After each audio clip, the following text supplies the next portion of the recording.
When you're a professional engineer, you typically put in long days, staying relatively stationary, or at least more stationary than most of us would like for long periods of time. And therefore, I am obsessed with the ergonomics of my space. Now, that's from a health standpoint, it's from a energy consumption standpoint and a sustainability standpoint, but it's also from a creative standpoint.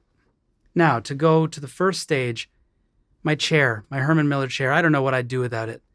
We have to sit properly. We have to have proper posture. And so I feel like this chair is in some ways just as important as some of the analog gear to the success of my work because I'm able to be comfortable. I'm able to continue to put in the days that I need to while keeping my body at least healthy enough to be able to function because this can be, and at least has a very high risk of being a relatively stationary job. The other ergonomics that I'm really into are having a desk that I designed. And again, I built this desk with a good friend of mine at just the right height for me so that the keyboard pullout is exactly where I want it and my wrists remain flat. I'm a bassist, professional bassist. I've thought about this for years, and the risk of things like carpal tunnel and other sort of ailments that can happen is very high here. And so our ability to sit and have that relaxed position for our arms is key. So I'm a ball mouse in my right hand. I use a trackpad in my left hand so that I can share the duties between two hands, because when we think about repetitive strain, it's usually because you're doing something over and over and over and not giving it a break. Then the way that the keyboard is, exactly where it is, just keeping the hand motions to be very minimal is key to me. And it's a part of the art. It's a technique, right? There are mouse techniques.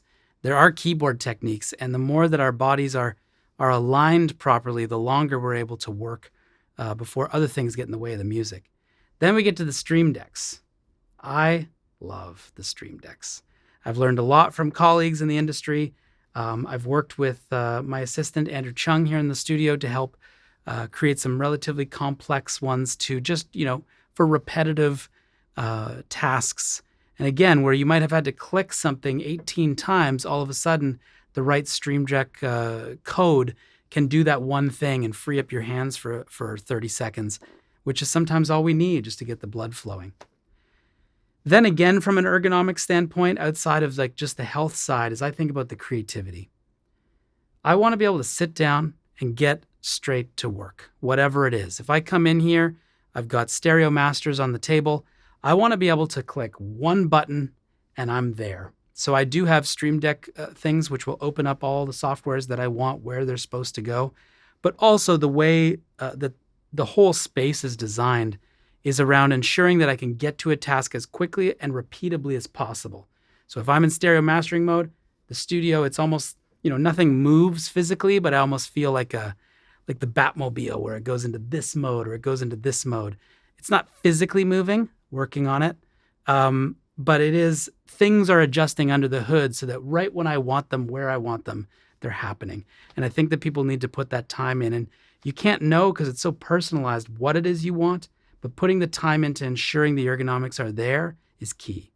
For instance, as a musician, as a professional bassist of well over 2 decades, and as a composer and as a producer, on the other part of my room, where the Sony 360 rig is, I have keyboards and pedal boards and oftentimes even basses or guitars always plugged in. And if I want to quickly create something, I've got an Ableton Push 3 that is its own device that I can instantly create loops.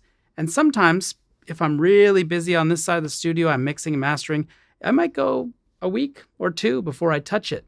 But the moment that I want to make sound, the moment I'm inspired to write something, to create something, I can without having to go into the drawer and pull out cables and pull out power cables. Because by the time I do that, I've oftentimes lost the time that I needed, or I've lost the inspiration that initially sent me to do it. So I think that working on our ergonomics and working on the workflow and just the energy flow of a space is very, very key to a sustainable, successful environment.